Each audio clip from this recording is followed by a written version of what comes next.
ધોરણ 12 કોમર્સ, વિષય અર્થશાસ્ત્ર, પ્રકરણ 5 ગરીબી. તારીખ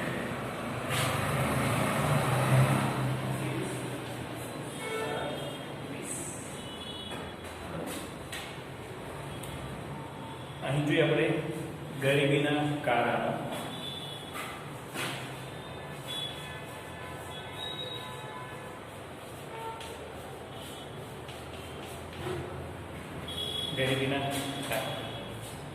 ગરીબીના કારણોની અંદર આપણે અગાઉના પીરિયડની અંદર ઐતિહાસિક કારણો અને ગ્રામ્ય વિસ્તારમાં જોવા મળતી ગરીબીના કારણો જોઈ ગયા હતા. ત્યારબાદ બીજા કારણો છે આર્થિક કારણ.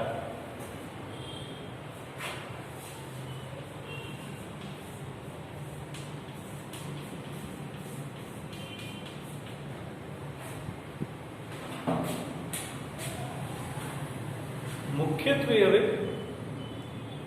અહીં ગરીબી માટે કોઈ પણ પરિબળ જવાબદાર હોય તો તે છે આવક. આવકના અભાવે ગરીબી વધે છે. એટલે કે ગરીબીના અસર કરતું કોઈ પણ મહત્વનું પરિબળ કહી શકીએ ને તો આર્થિક કારણ કહી શકાય. કે આર્થિક પરિબળ એવું છે કે જેને કારણે ગરીબી ઉદ્ભવે છે. જેવી રીતે જોઈએ કે અત્યારે અર્થતંત્રની પરિસ્થિતિ એટલી ખરાબ છે કે જેથી કરીને અત્યાર સુધી ગરીબીનો દર જે આપણો છે 25% આસપાસ, 20-25% આસપાસ, એ હવેના વર્ષોની અંદર કેટલો વધવાનો છે. અહીં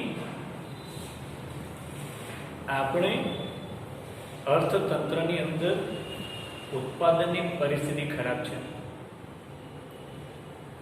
તેને કારણે લોકોની આવકની પરિસ્થિતિ ખરાબ છે અને તેને ધ્યાનમાં રાખીને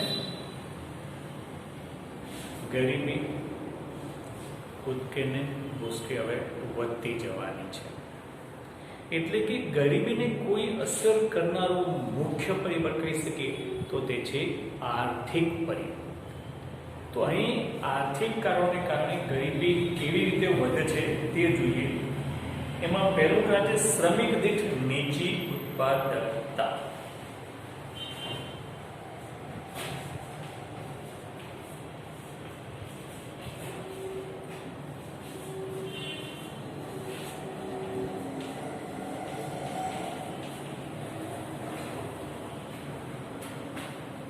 શ્રમિક દીઠ નીચી ઉત્પાદકતા એ ગરીબી માટેનું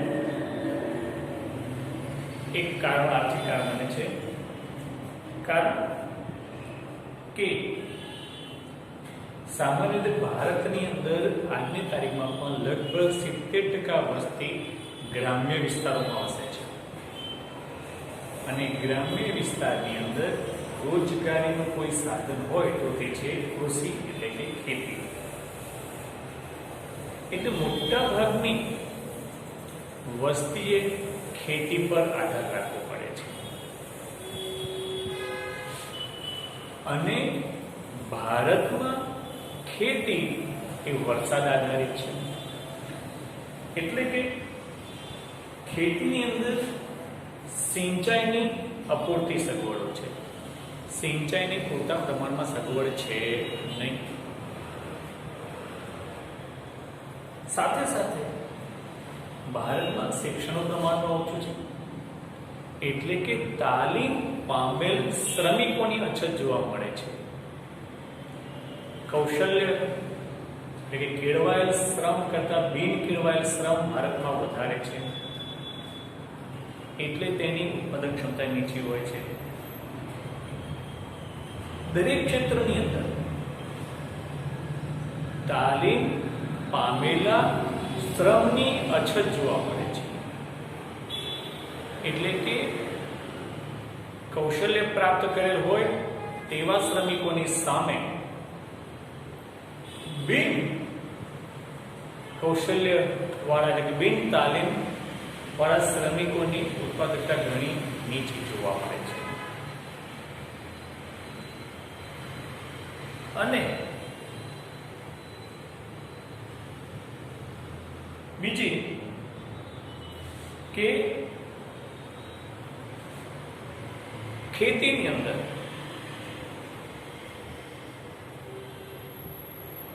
કે ઉદ્યોગની અંદર હાજી જોઈએ તે પ્રમાણે મૂડી રોકાણ થતું નથી.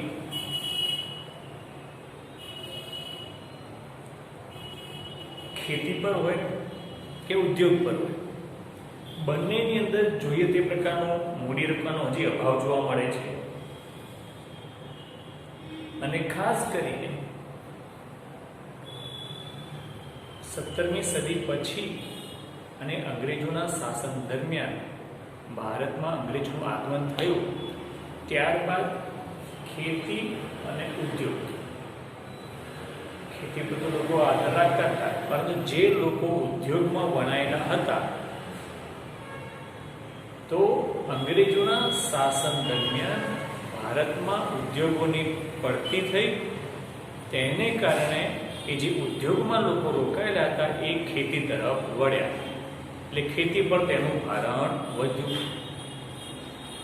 પણ એની સામે જમીનનો પુરવઠો તેનો તે જ રહ્યો. ખેતી પર નભતા વ્યક્તિનું પ્રમાણ વધ્યું, પરંતુ એ ઉત્પાદનનું સાધન તેનું તે જ રહ્યું છે. એટલે કે ઉત્પાદનના સાધનમાં કોઈ ફેરફાર થયો નથી. એટલે શું થયું? અને આને જ કારણે વધુ લોકો ખેતી પર નભતા થયા,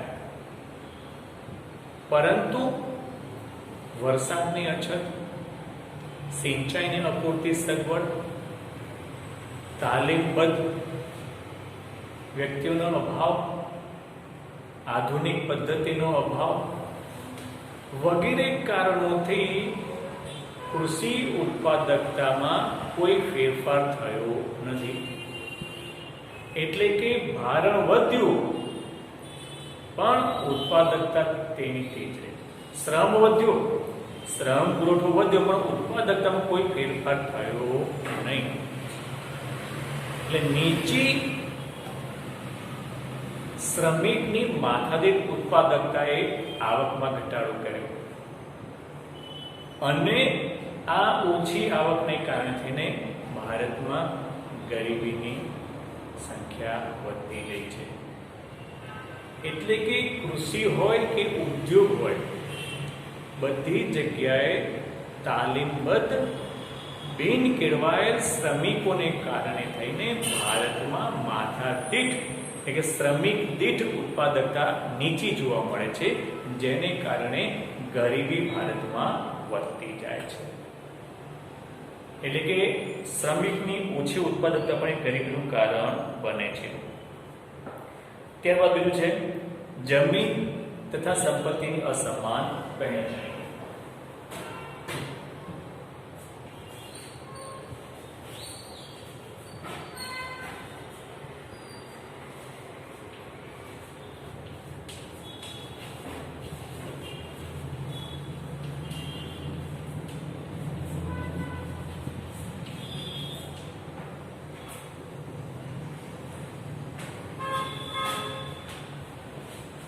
આ એક બીજું મહત્વનું પરિબળ છે કે જમીન અને સંપત્તિની અસમાન વહેંચણી. બરોબર? જમીનની પણ અસમાન વહેંચણી છે, સંપત્તિની તો અસમાન વહેંચણી છે જ, પણ ભારતમાં જમીનની પણ અસમાન વહેંચણી છે. ભારતની અંદર વર્ષો પહેલાથી અને અંગ્રેજોના શાસનથી પણ જમીનદારી પ્રથા ચાલી આવે છે. શું? જમીનદારી પ્રથા. એટલે આ મોટા ખેડૂતો કહેવાય.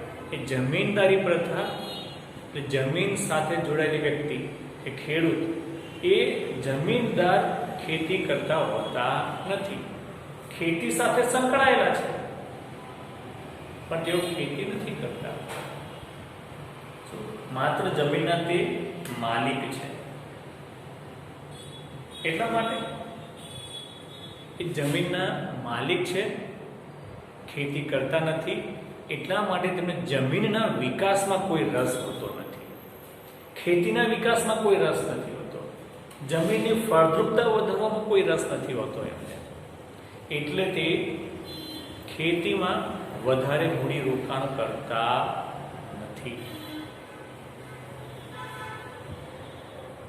તેથી વધારે મૂડી રોકાણ ન કરે એટલે જમીનની ફળદ્રુપતામાં વધારો ન કરી શકવા, જમીનની ફળદ્રુપતા વધારે કરવા માટે કોઈ કાર્ય ન કરે કે મૂડી રોકાણ ન કરે કે નવી પદ્ધતિ ન અપનાવે અને તેના કારણે શું થાય? ખેત ઉત્પાદન ઓછું આવે અને એ બીજા દ્વારા ખેતી કરાવે. એટલે એ લોકો જેની પાસે ખેતી કરાવે છે એની જમીન છે નહીં, જમીન જમીનદારની છે, એ ભાગ્યા તરીકે એ ખેતી કરે છે. હવે એની પોતાની જમીન છે નહીં, એટલા માટે તેને પણ ખેતીના વિકાસમાં કોઈ રસ નથી હોતો. એક પહેલું કે જમીનદાર એને ખેતીના વિકાસમાં રસ નથી, કારણ કે તે પોતે ખેતી કરતો નથી, બીજા વ્યવસાયમાં રોકાયેલો છે. તેવી જ રીતે જે ખેડૂત ખેતી કરે છે પણ જમીન માલિક નથી એટલે તેને ખેતીમાં રસ નથી. બીજો વર્ગ એવો છે કે નાના ખેડૂતો કે જેની પાસે જમીન ઓછી છે, એ ખેતીનો વિકાસ કરવા માંગે છે પણ જમીન ઓછી હોવાને કારણે થઈને તેની જેટલી ઉત્પાદકતા આવે છે એ પોતાના કુટુંબના ભરણ પોષણ પાછળ વપરાઈ જાય છે. શું? તેના કુટુંબના ભરણ પોષણ પાછળ વપરાઈ જાય છે. એટલા માટે નથી મોટા ખેડૂતોને રસ હોતો કે નથી નાના ખેડૂતની ક્ષમતા નથી અને તેને કારણે થઈને અહીંયા આગળ બંને જગ્યાએ ખેત ઉત્પાદન અને ઉત્પાદકતા નીચે આવે છે. એટલે જમીનદાર હોય કે ભાગ્યા તરીકે ખેતી કરતો ખેડૂત હોય, બંનેને ખેતીના વિકાસમાં પૂરતા પ્રમાણમાં રસ ન હોવાને કારણે ખેત ઉત્પાદન ઓછું આવે છે, જેથી કરીને ગરીબીમાં વધારો થાય છે. તો આવી રીતે જમીનદારી પ્રથા જમીન મહેસૂલમાં વધારો, સંપત્તિની અસમાન વહેંચણી અને આ બધાને કારણે થઈને દેશની અંદર ગરીબીનું પ્રમાણ દિવસે ને દિવસે વધતું જાય છે. ત્યારબાદ બીજું પરિબળ છે નાના અને ગૃહ ઉદ્યોગોનો અલ્પ વિકાસ.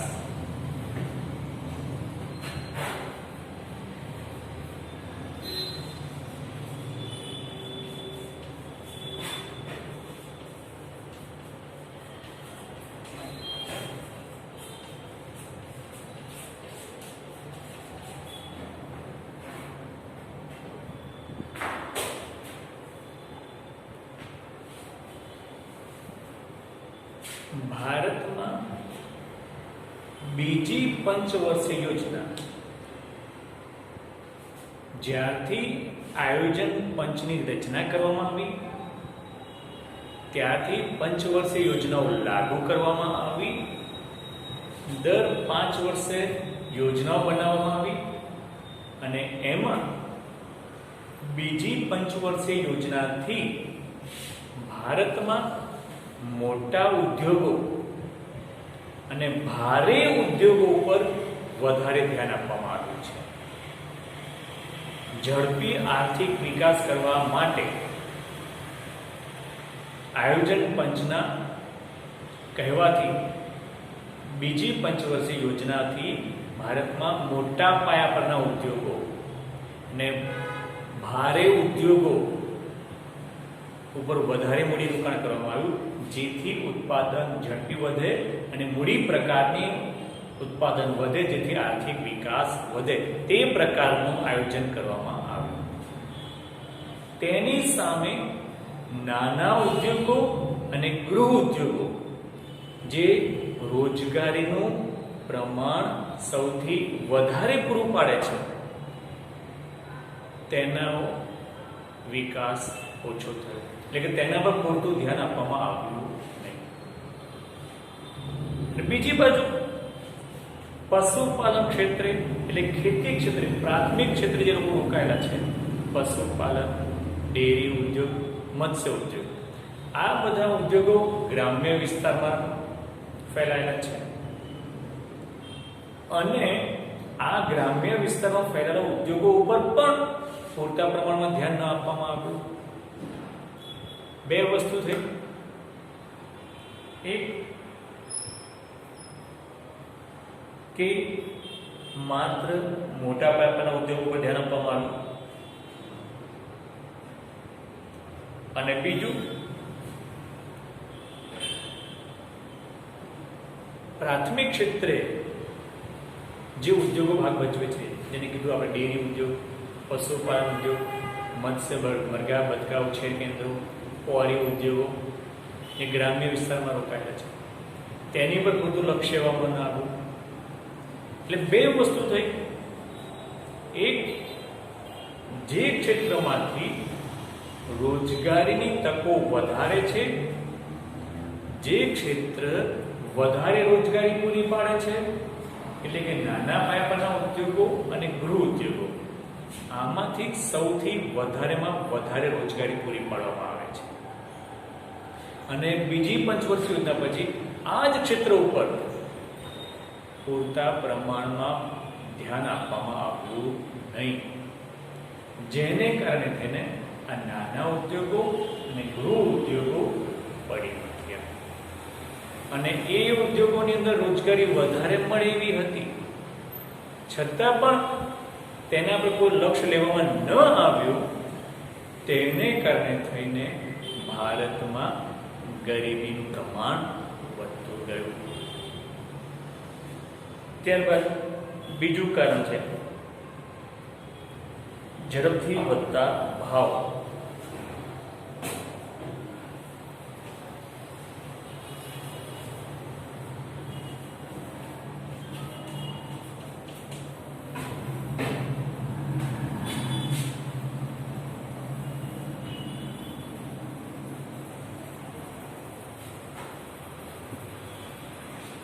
ઝડપથી વધતા ભાવ. કેટલીક પરિસ્થિતિ એવી હોય છે, દાખલા કે યુદ્ધ, દુષ્કાળ, વધતી માંગ, નીચું ઉત્પાદન, આ બધાને કારણે થઈને ભારતની અંદર પૂરતા પ્રમાણમાં ઉત્પાદનમાં વધારો થતો નથી, એક ધારું સ્થિર ઉત્પાદન રહેતું નથી. અને આને કારણે થઈને, આ બધી પરિસ્થિતિઓને કારણે થઈને એક બાજુ માંગમાં વધારો થાય છે, પરંતુ ઉત્પાદનમાં વધારો થઈ શકતો નથી અને તેથી નીચી ઉત્પાદકતાને કારણે ઉત્પાદન ખર્ચ વધે છે. શું? એક બાજુ માંગ વધે છે, ઉત્પાદન વધતું નથી, ઉત્પાદન ખર્ચ વધે છે અને તેને કારણે માંગના પ્રમાણમાં ઉત્પાદન ન થતું હોવાથી ભાવ સપાટીમાં વધારો થાય છે. એટલે વારંવાર ભાવ વધતા જાય છે અને તેને કારણે બીજી બાજુ હજી ખેતી ક્ષેત્રે, ઉદ્યોગ ક્ષેત્રે, નાના પ્રકારના ઉદ્યોગો, ગૃહ ઉદ્યોગોમાં પૂરતા પ્રમાણમાં રોજગારી છે નહીં. એટલે કે લોકોનો આવક ઓછી હોય છે અને આવક ઓછી હોવાને કારણે થઈને જીવનનું ધોરણ પણ નીચું રહેતું હોય છે. શું એટલે બધી રીતે જોવા જઈએ તો અહીં આગળ પૂરતા પ્રમાણમાં રોજગારીની તકોનું સર્જન થતું નથી. માંગ વધે છે કારણ વસ્તી વધે છે, પણ એટલું ઉત્પાદન વધતું નથી. એટલે અહીં આગળ માંગ વધતી હોવાથી જે મોટા ઉદ્યોગો છે, મોટા ખેડૂતો છે, તેમને વધારે ફાયદો થાય છે. દાખલા તરીકે અત્યારે વાત કરીએ રિલાયન્સ નામની કંપની, રિલાયન્સ, ટાટા, એ અમુક કંપનીઓ છે એ વધારે ને વધારે ગ્રોથ કરતી જાય છે. મોટા ઉદ્યોગપતિઓને વધારે ફાયદા થાય કારણ કે એ મૂડીરોકાણ કરી શકે છે, પણ નાના પાયા પરના ઉદ્યોગોનો મૂડીરોકાણ વધારી શકતા નથી અને તેથી જ તેમની ઉત્પાદકતા નીચી રહે છે. બીજી બાજુ કાયદાકીય ધોરણ અનુસાર તેમણે અમુક ખર્ચ કરવા જ પડે છે, પણ એની સામે ઉત્પાદન વધતું નથી, માટે ભાવ વધતા જાય છે અને આનો લાભ માત્ર મોટા ખેડૂતો કે મોટા ઉદ્યોગપતિઓ જ લાભ મેળવે છે. તો ટૂંકમાં વધતી માંગની સાથે ઉત્પાદન ન વધતું હોવાથી ભાવમાં ઝડપી વધારો થયા કરતો હોય છે. ત્યારબાદ છેલ્લું છે બેરોજગારીનું ઊંચું પ્રમાણ.